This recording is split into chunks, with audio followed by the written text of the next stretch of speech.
Maya, I just cleaned that.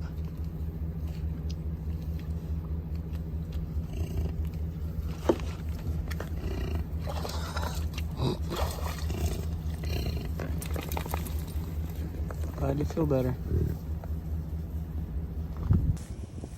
Stay hydrated.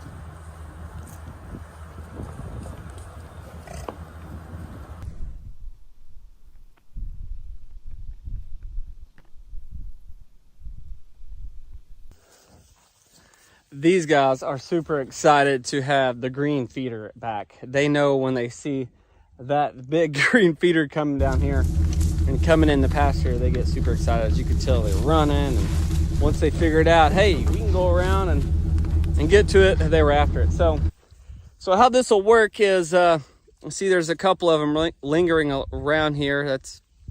These are on the lower end of the pecking order. And so the dominant ones will go there first. Obviously, this is just how it goes. And I watch this every year.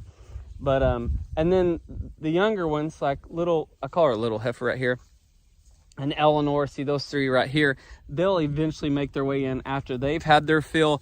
They will walk away, and then the others on the bottom of the pecking order can come in and eat theirs. And yeah, so this is Flo over here. She came with Big Joe and Kit many years ago when we got Big Joe. She's got the one horn. So that's kind of how that'll go. And that's okay, because that's what's great about the cell feeder and Bison. You can do this with Bison, and they won't indulge themselves. They won't overeat, essentially, and bloat and do all that. They may have the runs for a little bit, but that's just part of it when you start feed. And but they regulate their appetite, and so they'll come eat, they'll go back and graze, and so it takes a little bit of stress and pressure off of the pasture right now, off of the grass, puts it, they can eat. So like I explained before we brought it down here, this is something, a tool I learned from Doc Parsons over at my guy in Stratford, Oklahoma, where I got Dunbar from my first 5. If you're just now joining us, I got my first 5 from Gerald Parsons. He's a vet up in Stratford. I do a lot of stuff with him. We may be going on a visit to Stratford here pretty soon to hang out with Doc Parsons' herd. So I'll keep you updated on that. And that's not a guarantee, but we've talked about it. I may go up there and visit them.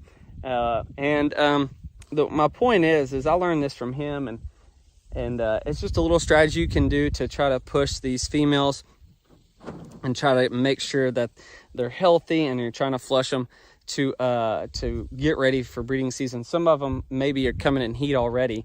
It's that June, really here, July, August mark.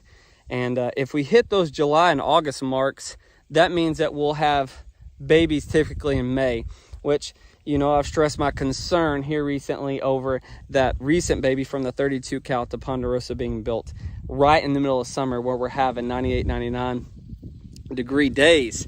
And that's hard on a young, week or 2 old calf. I'm not saying they can't handle it. They've handled it in nature for hundreds of years. It's a little different when they're in a pasture, I think. But so that's why I keep an eye on them, on the young ones when they're that young, dealing with the heat.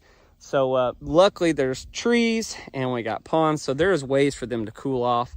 But it's just it's a thing, and we're gonna have to go out and check them almost daily and make sure that little red dog is good. If he's as old as these are, which these guys were born in May, I'm not worried about them as much. So anyways, that is a blend, basically a feed that is called the D&H blend, made from the Dylan Page bucking bull stock bucking bull company, not too far from here, just I don't know, 10-15 minutes from here actually, and they raise bucking bulls, and they created this feed, and I actually get it here local. So it's got a lot of good protein in it, and soy, some gluten, lots of good mixture of stuff that I feed the bison.